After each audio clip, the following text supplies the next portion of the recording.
کہ امریکہ کا وہ فرد جس نے دی 100 کتاب لکھی ہے کہ دنیا کے 100 افراد تحقیق کر کے جائزہ لے کر جنہوں نے کائنات پر سب سے زیادہ اثرات ڈالے ہیں، سب سے زیادہ مؤثر لوگ دنیا میں، وہ 100 بندے اس نے چنے، کئی افراد کا انتخاب کیا، پھر فائنل 100 بندے چن کے اس نے ان کتاب لکھی، لیکن اس میں جو سب سے ٹاپ پہ نام تھا وہ محمد رسول اللہ کا تھا، لکھنے والا عیسائی تھا۔ مجبور ہو کر اس نے جو حقیقت تھی میرٹ پہ اس نے کوئی نام لکھا، لیکن عیسائی کمیونٹی اس کے خلاف ہو گئی۔ جب کتاب کا افتتاح ہونے لگا، یہ ریکارڈ کی بات ہے، نیٹ پہ آپ دیکھ سکتے ہیں، کتاب کا افتتاح ہونے لگا، بہت سارے لوگ، ہال بھرا ہوا تھا، ہزاروں لوگ موجود تھے، عیسائیوں کی کمیونٹی بھی موجود تھی، مسلمان موجود تھے، عیسائی ان کے کھڑے ہو گئے، انہوں نے شور کرنا شروع کر دیا کہ ہم اس کا افتتاح نہیں ہونے دیں گے، یہ کتاب مارکیٹ میں نہیں جانے دیں گے۔ اب کافی لے دے کر کے اس نے کہا کہ میری ایک بات سن لو، اگر تم لوگ مطمئن ہوئے تو ٹھیک ہے، لیکن اگر مطمئن نہ ہوئے تو جس طرح تم کہو گے اس طرح کر لیں گے۔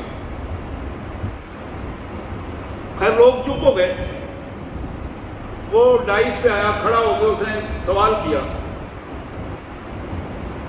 کہ تمہارا مطالبہ کیا ہے، کیا چاہتے ہو تم؟ انہوں نے کہا کہ ہم یہ سمجھنا چاہتے ہیں کہ تم نے یہ حرکت کیا کی ہے، دنیا میں سب سے زیادہ اس وقت عیسائی موجود ہیں، پھر تم خود عیسائی ہو، اور تم نے جو ترجیح دی ہے مسلمانوں کے نبی کو دی ہے، پہلا نمبر اس کو دیا ہے، تو یہ کیسے ممکن ہے؟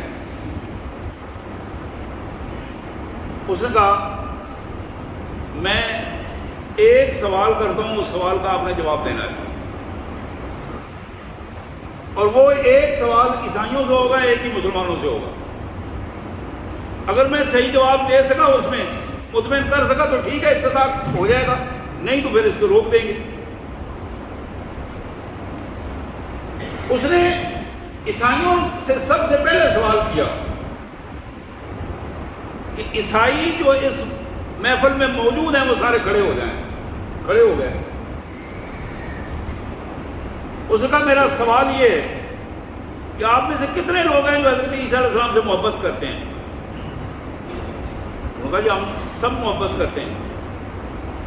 انہوں نے کہا وہ لوگ الگ ہو جائیں جو حضرت عیسیٰ علیہ السلام کے نام پر گردنیں کٹوا سکتے ہیں، جو جان اپنی دے سکتے ہیں۔ اب کوئی بندہ حضرت عیسیٰ کے خلاف گستاخی کرے، وہ جان دینے کے لیے تیار ہو جائے، اس کو مارنے کے لیے تیار ہو جائے۔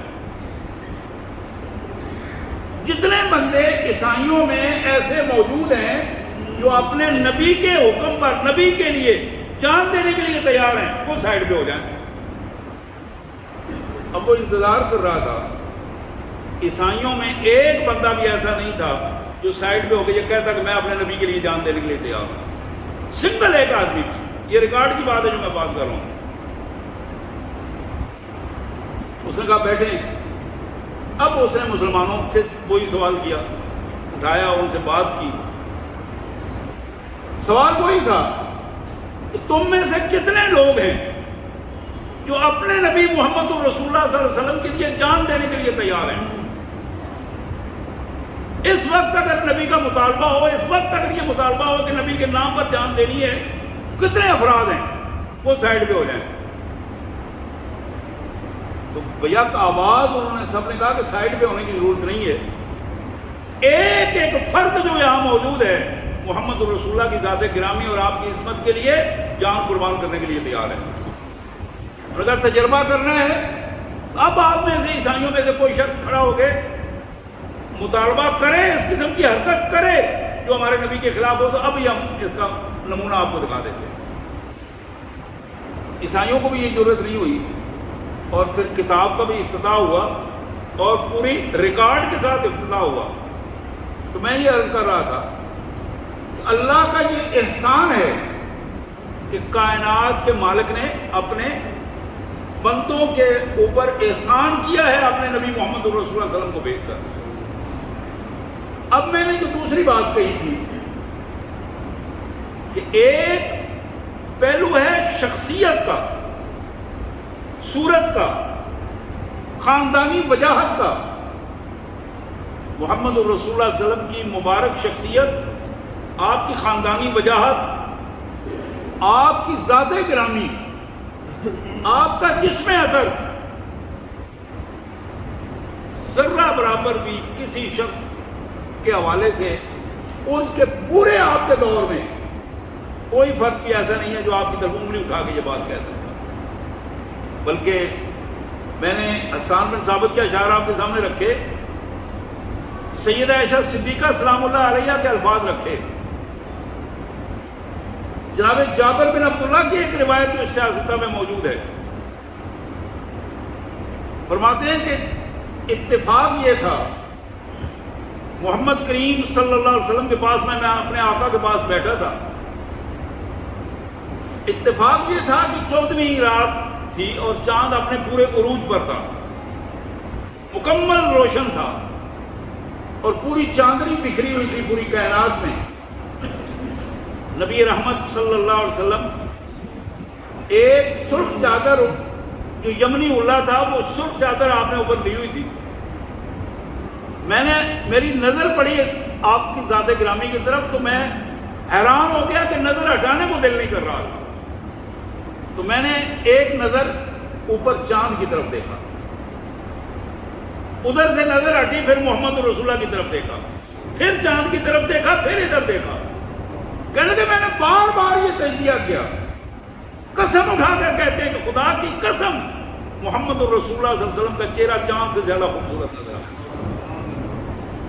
مجھے محسوس ہوا کہ چاند کے چہرے میں تو داغ ہو سکتے ہیں، لیکن میرے آقا کے چہرے پر ذرہ برابر بھی کوئی ایسی کیفیت موجود نہیں۔ تو میں عرض کر رہا تھا کہ یہ جو ایک حصہ ہماری اللہ کے احسان کا ایک حصہ یہ تھا کہ محمد رسول اللہ صلی اللہ علیہ وسلم کی مبارک سیرت، اس سے زیادہ آپ کی مبارک صورت، آپ کی شخصیت، اس کیفیت کو اللہ کے رسول صلی اللہ علیہ وسلم نے، مسلم شریف کی یہ حدیث ہے، جناب واصلہ بن اسقع رضی اللہ تعالیٰ عنہ کی یہ روایت، جناب واصلہ کہتے ہیں کہ محمد کریم صلی اللہ علیہ وسلم نے ارشاد فرمایا، ان اللہ اصطفیٰ کنانۃ من ولد اسماعیل، اللہ تعالیٰ نے حضرت ابراہیم کے بیٹے اسماعیل علیہ السلام کی اولاد میں سے بنو کنانہ کا انتخاب کیا۔ حضرت اسماعیل کی اولاد کے باقی قبائل بھی تھے، لیکن ان میں سے جس کا انتخاب ہوا وہ بنو کنانہ تھے۔ پھر آپ فرمانے لگے وَاصْطَفَىٰ قُرَيْشًا مِنْ کنانہ، اب بنو کنانہ کے بہت ساری شاخیں تھی قبیلے کی، لیکن ان میں سے ایک قبیلہ قریش تھا جس کا اللہ نے انتخاب کیا۔ اولاد ابراہیم میں اسماعیل کا انتخاب کیا، اسحاق اور اسماعیل دونوں میں سے، حضرت اسماعیل کے اولاد میں سے بنو کنانہ کا انتخاب کیا، اور بنو کنانہ کے انتخاب میں اللہ تعالیٰ نے قریش کے قبیلے کا انتخاب کیا، اور پھر فرمایا وَاصْطَفَانِي مِن قُرَيْش، وَاصْطَفَىٰ مِن قُرَيْش بنی ہاشم، اور قریش کے قبائل میں سے بہت ساری چھوٹی چھوٹی شاخیں تھیں، بنو ہاشم کا انتخاب کیا اللہ نے، وَاصْطَفَانِي مِن بنی ہاشم، اور بنو ہاشم سے اللہ تبارک و تعالیٰ نے میرا انتخاب کیا۔ اب یہ جو طریقہ کار رسول کائنات صلی اللہ علیہ وسلم نے بتایا، اس طریقہ کار کے اعتبار سے دیکھا جا سکتا ہے کہ شخصیت کی جو کیفیت ہے، حیثیت کی جو کیفیت ہے، ایک ہے حسب اور ایک نسب، جو نسب اور حسب دونوں کی کیفیت ہے، محمد کریم صلی اللہ علیہ وسلم کا مثالی ہے، اور اس کی کوئی مثال دنیا میں عملی زندگی میں نہیں دی جا سکتی۔ اسی کیفیت میں اللہ کے پیارے حبیب محمد کریم صلی اللہ علیہ وآلہ وسلم نے ارشاد فرمایا، یہ بھی مسلم شریف کی حدیث ہے، جناب ابو ہریرہ رضی اللہ تعالیٰ عنہ کی یہ روایت ہے، اللہ کے رسول صلی اللہ علیہ وسلم فرماتے ہیں کہ فضلت علی الانبیاء بست، اللہ تعالیٰ نے اپنے باقی سارے نبیوں اور رسولوں پر مجھے 6 چیزوں میں فضیلت دی ہے، مجھے 6 چیزوں میں فضیلت دی ہے۔ فضلت علی الانبیاء بست، اللہ کریم نے تمام انبیاء کرام میں 6 چیزوں کے اعتبار سے محمد رسول اللہ صلی اللہ علیہ وسلم کو فضیلت عطا فرمائی۔ سب سے پہلی بات آپ نے ارشاد فرمائی، اعطیت بجوامع الکلم، اللہ نے مجھے جامع الکلم بنایا ہے۔ میں جب ایک کلمہ بولتا ہوں وہ اتنا جامع کلمہ ہوتا ہے، اللہ تبارک و تعالیٰ اس ایک کلمے کے اثرات پوری ایک تاریخ جو ہے وہ بیان ہو جاتی ہے، پورا ایک مضمون اس پہ بیان ہو جاتا ہے۔ یہ اللہ تعالیٰ کی طرف سے خصوصیت تھی۔ کئی دفعہ صحابہ کرام نے عرض کیا، حدیث میں آتا ہے، انہوں نے پوچھا یا رسول اللہ ہم بھی اسی معاشرے میں پیدا ہوئے ہیں، ہمارے ماں باپ بھی یہی عربی زبان بولتے تھے، لیکن حیران کن بات ہے کہ آپ کی زبان سے جو الفاظ نکلتے ہیں وہ بڑے عجیب قسم کے الفاظ ہیں جو ہمیں خود حیران کر دیتے ہیں کہ اتنے خوبصورت الفاظ، حالانکہ ہم صاحب زبان ہیں۔ تو آپ نے فرمایا اعطیت بجوامع الکلم، یہ اللہ کا احسان ہے کہ کائنات کے مالک نے مجھے جامع الکلم بنایا ہے، ایسا فرد کہ جس کی زبان سے نکلنے والا ایک کلمہ، ایک جملہ وہ پوری کے پورے مضمون اور پوری کی پوری ہسٹری بیان کر دیتا۔ اور آپ تاریخ میں دیکھیں گے، حدیث کی کتب میں دیکھیں، سیرت کی کتابوں میں آپ کے خطبات ہیں، نبی محترم صلی اللہ علیہ وسلم کا کوئی بھی خطبہ گھنٹوں پر مشتمل نہیں ہوتا، منٹوں پر مشتمل ہے۔ آج جو الفاظ تک ایک ایک لفظ حدیث میں موجود ہے، اور 2 منٹ 4 منٹ 5 منٹ بڑے سے بڑا خطبہ، 7 8 10 منٹ سے زیادہ کوئی خطبہ بھی نہیں۔ آپ ایک ایک بات کو 3 دفعہ دہراتے تھے اور لوگوں کے ذہنوں میں وہ پیوست ہو جاتی تھی۔ حجۃ الوداع کے خطبے موجود ہیں، نبی رحمت صلی اللہ علیہ وسلم نے جو مینا میں آپ نے خطبہ ارشاد فرمایا، اسی طرح عرفہ میں خطبہ ارشاد فرمایا، مزدلفہ میں خطبہ ارشاد فرمایا۔ یہ پہلی چیز آپ نے فرمایا اعطیت بجوامع الکلم، اللہ نے مجھے زبان میں وہ تاثیر رکھ دی ہے کہ میری چھوٹی سی بات پورے کا پورا مضمون بیان کر دیتی ہے، پوری کی پوری ہسٹری بیان کر دیتی ہے۔ جوامع الکلم اللہ نے مجھے بنایا ہے۔ دوسری بات جو پورے انبیاء پر فضیلت کی بات ہو رہی ہے، آپ نے فرمایا کہ وَنُصِرْتُ بِالرُّعْبِ،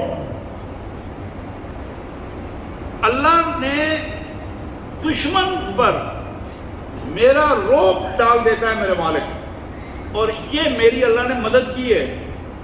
دوسری ایک حدیث میں آتا ہے کہ 6 ماہ کے فاصلے سے میرا رعب جو ہے وہ اللہ تعالیٰ اس پر ڈال دیتا ہے، اس پہ وضاحت کی بات ہے، یعنی میں 6 ماہ کے فاصلے پر دور بیٹھا ہوں، میرا نام سن کر دشمن کانپ جاتا ہے۔ نصرت بالرعب، اللہ نے ہیبت میری اللہ تبارک و تعالیٰ میرے دشمن پر طاری کر دیتی ہے۔ نصرت بالرعب، اللہ نے میری مدد کی ہے ہیبت سے، رعب سے، کہ میرا دشمن میرا نام سن کر کانپ جاتا۔ پھر فرمایا وَأُحِلَّتْ لِيَ الْغَنَائِمُ، اللہ نے میرے لیے مال غنیمت کو حلال کیا ہے، جو پہلے نبیوں کے لیے نہیں تھی۔ پہلے انبیاء کے لیے ان کے ادوار میں مال غنیمت حلال نہیں تھا، بلکہ ہوتا یہ تھا کہ مال غنیمت آتا اور اس کو اکٹھا کر کے رکھ دیتے تھے، اور طریقہ یہ تھا کہ آسمان سے آگ آتی اور وہ آگ اس کو جلا کر راکھ کر دیتے، ختم کر دیتے۔ نبی محترم صلی اللہ علیہ وسلم کی امت کے لیے جہاد سے جو مال حاصل ہوتا ہے اس کو مال غنیمت کہتے ہیں. جہاد کرنے سے جو مال حاصل ہوتا ہے وہ مال حکم دے دیا گیا کہ اس میں 5واں حصہ محمد رسول اللہ صلی اللہ علیہ وسلم اور آپ کے اسٹیٹ کے اخراجات کے لیے ہوگا، اور باقی رسول کائنات صلی اللہ علیہ وسلم پورے لوگوں کے لیے مختلف حوالوں سے تقسیم کرتے ہیں. احلت لی الغنائم، مال غنیمت کو میرے لیے حلال کر دیا گیا. اسی طرح ایک اور بات جو رسول کائنات صلی اللہ علیہ وسلم نے فرمائی، جعلت لی الارض مسجدا، یہ میری خصوصیت ہے، اللہ نے میرے لیے، میرے ذریعے میری امت کے لیے پوری زمین کو مسجد بنا دیا ہے. جہاں بندہ ہو وہیں سجدہ کرے، وہیں نماز پڑھے، قبلہ رخ ہو جائے وہیں نماز پڑھ لے. یہ سہولت پہلے امتوں کے لیے نہیں تھی. انہیں اپنے معبد میں جانا پڑتا تھا، اپنی عبادت گاہ میں جا کر عبادت کرنی پڑتی تھی. محمد رسول اللہ صلی اللہ علیہ وسلم کے لیے اور آپ کے ذریعے آپ کی امت کے لیے یہ اہم ترین انعام کیا گیا، جعلت لی الارض مسجدا، میرے لیے ساری کی ساری زمین کو مسجد بنا دیا گیا. وطہورا، اور مٹی کو پاک کر دیا گیا. پتہ ہے نا آپ کو مٹی پاک ہے، وضو نہیں کر پاتے، بیمار ہیں، پانی نہیں مل رہا تو مٹی سے تیمم کریں. یہ سہولت پہلے لوگوں کو نہیں تھی، یہ صرف محمد الرسول اللہ صلی اللہ علیہ وسلم کی امت کے لیے ہے. مٹی جہاں بھی زمین ہو اس زمین پر نماز پڑھ سکتے ہیں. اللہ تعالیٰ نے پوری زمین کو مسجد بنا دیا. وضو نہیں کر پاتے، شرعی عذر موجود ہے، وہی مٹی ہے، اسی سے ہی تیمم کریں اور وہی نماز پڑھ لیں. تو یہ سہولت اس احسان کا نتیجہ ہے جو اللہ تعالیٰ نے اپنے پاک پیغمبر محمد کریم صلی اللہ علیہ وسلم کے ذریعے ہم پر احسان فرمایا. پھر فرمایا وَأُرْسِلْتُ إِلَى الْخَلْقِ كَافَّةً، اللہ تبارک و تعالیٰ نے مجھے پوری کائنات کے لیے نبی بنا کر بھیجا ہے، جو کہ پہلے کوئی نبی ایسا نہیں آیا جو پوری اس وقت کی کائنات کے لیے ہو. بڑی معروف روایت ہے، بائبل میں موجود ہے، تاریخ انسانیت کی مختلف کتابوں میں موجود ہے کہ ایک موقع پر جناب عیسیٰ علیہ السلام کو توجہ دلائی گئی کہ حضرت وہ فلاں لوگ، علاقے کے لوگ، وہ جاہل ہیں، ان کے پاس اللہ کی پہچان نہیں ہے، اللہ کے رسولوں کی پہچان نہیں ہے، اللہ کا پیغام ان تک نہیں پہنچا، تو آپ مہربانی کر کے ہمارے ساتھ وہاں تک چلیں. آپ نے فرمایا نہیں بھائی، اللہ نے مجھے صرف ان یہودیوں کی اصلاح کرنے کے لیے بھیجا ہے، میں صرف یہیں تک رہوں گا، بنی اسرائیل تک. اسی طرح جو لوگ جہاں جہاں ان کو ضرورت تھی اللہ نے طے کیا تھا، ان قبائل کی طرف، ان برادریوں کی طرف، ان قوموں کی طرف، ان علاقوں میں اللہ نے اپنے نبی اللہ تبارک و تعالیٰ نے بھجوائے. لیکن محمد رسول اللہ صلی اللہ علیہ وسلم کو پوری کائنات کے لیے، پوری کائنات کے لیے 40 سال کی عمر میں اعلان نبوت ہوا، 23 سالہ مبارک زندگی، اعلان نبوت کے بعد اس 23 سالہ نبوت کی مبارک زندگی کا ایک ایک لمحہ اس طرح صرف کیا کہ ہزاروں سال آنے تک، قیامت تک آنے والا آخری فرد بھی محمد رسول اللہ صلی اللہ علیہ وسلم کا وہ امتی ثابت ہو. اور یہ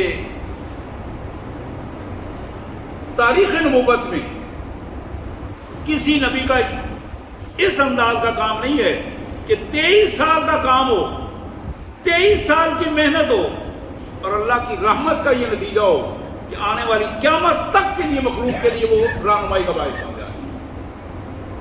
محمد کریم صلی اللہ علیہ وسلم نے ارشاد فرمایا وَأُرْسِلْتُ إِلَى الْخَلْقِ کافہ، یہ اللہ کا احسان ہے۔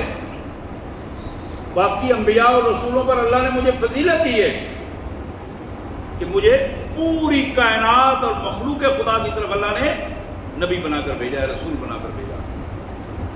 اور پھر آخری بات آپ نے فرمائی وَخُتِمَ بِهِ النَّبِيُّونَ،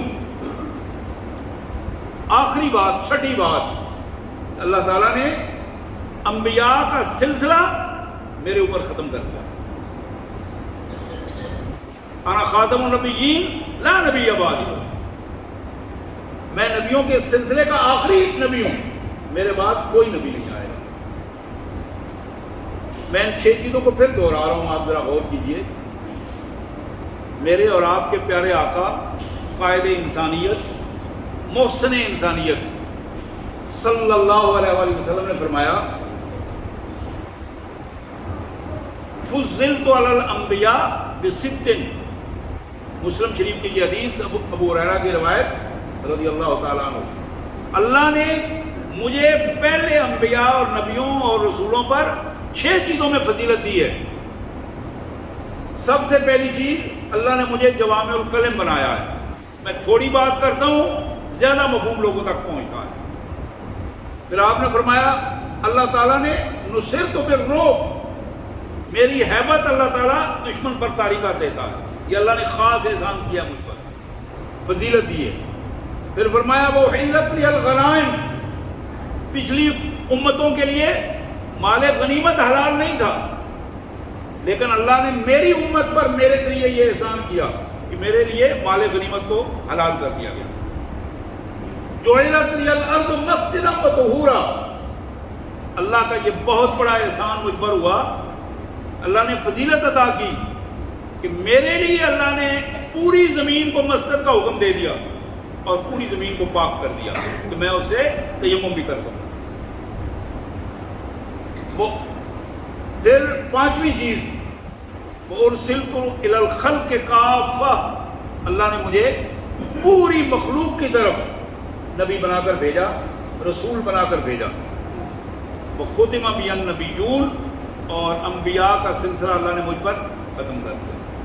اب یہ 6 فضیلتیں، اب پھر وہ میں اپنی پہلی بات پہ دوبارہ اس کو دہراتا ہوں، وہاں آتا ہوں۔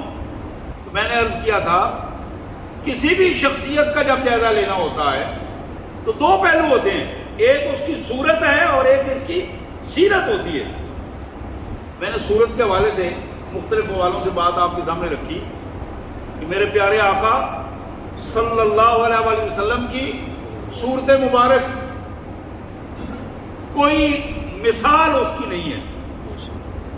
فارسی والے نے بڑی خوبصورت بات کہی تھی، آفاقہا گردیدام، مہر بتاں ورزیدام، بسیار خوباں دیدام لیکن تو چیزیں دیگری۔ میں نے زمانے پھرے ہیں، آفاقہا گردیدام، دنیا دیکھی ہے، مختلف شہروں اور علاقوں میں گیا ہوں، مہر بتاں ورزیدام، بڑے بڑے خوبصورت اور بڑے بڑے پرکشش لوگوں کو کی شخصیات کو میں نے دیکھا ہے۔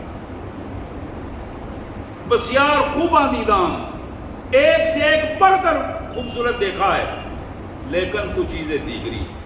میرے آقا جو خوبصورتی، جو شکل و صورت، جو جسم عطر اللہ نے آپ کو دیا ہے، لیکن تو چیزیں دیگری، یہ شے ہی اور ہے، میں اس کا کوئی مثال نہیں دے پا، اس کی کوئی مثال نہیں۔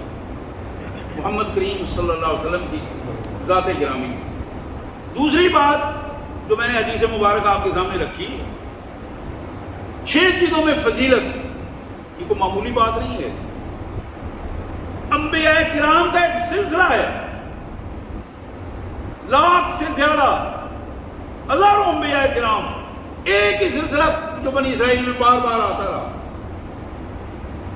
تیسرا حصہ قرآن مجید کا جناب موسیٰ علیہ السلام کی پوری ہسٹری بیان کی گئی، لیکن کائنات کے مالک نے یہ فیصلہ کر دیا کہ میرا نبی، میرا رسول، خاتم الرسول محمد کریم صلی اللہ علیہ وسلم، تمام انبیاء پر ان کو فضیلت ہے، اور یہی وہ فضیلت ہے جس کا عملی نمونہ حضور صلی اللہ علیہ وسلم جب معراج پر تشریف لے گئے ہیں، آپ نے کئی دفعہ سنا اور پڑھا ہے کہ مسجد اقصیٰ میں رسول اللہ علیہ وسلم فرماتے ہیں کہ میں جب مسجد اقصیٰ میں گیا تو جبرائیل علیہ السلام میرا ہاتھ پکڑ کے اندر مسجد میں لے جا رہے تھے، میں نے دیکھا کہ مسجد ساری بھری ہوئی ہے، تو جناب جبرائیل نے عرض کیا اللہ کے رسول یہ سارے انبیاء کرام ہیں، اللہ نے اپنے حکم سے ان سب کو یہاں اکٹھا کر دیا،